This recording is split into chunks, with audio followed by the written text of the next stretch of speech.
আজকে দুপুরে রান্না করেছি কচুরমুখী আলু দিয়ে জাতীয় মাছ পাঙ্গাস আর কই মাছ তরকারি। আমি পাঙ্গাস খাই না, মানে খাই, ইদানিং ভালো লাগতেছে না, এই জন্য কই মাছ খাবো।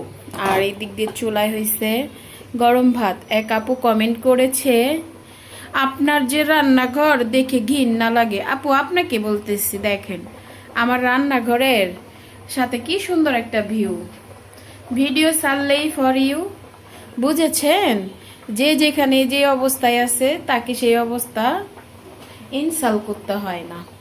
আর আমার জন্য এই যে বড় এক পিস কই মাছ ভাজি সাথে শুকনা মরিচ, এটা দিয়ে আমি আজকে দুপুরে ভাত খাবো। কারণ আমি আজকে তরকারি খাবো না, আমার ঝোল ঝোল তরকারি একটু খুবই কম পছন্দ করি, বাট শুকনা খাবার পছন্দ আমার। তো আপু আপনাকে বলতেছি, আপনাকে যেখানে আল্লাহ রেখেছে বলেন মাশাল্লাহ, আর আমাকে যেখানে আল্লাহ রেখেছে আমিও বলবো আলহামদুলিল্লাহ। আমার রান্নাঘর আমার কাছে সবচেয়ে সুন্দর জায়গা, বেস্ট। কে আমাকে কি বললো তাতে আমার কিচ্ছু আসে যায় না। এই যে রান্না করতে করতে ঘাইমা অস্থির হয়ে গেছে। ওই যে দেখতেছেন মাথার উপরে, ওইটা হয়েছে কড়াই।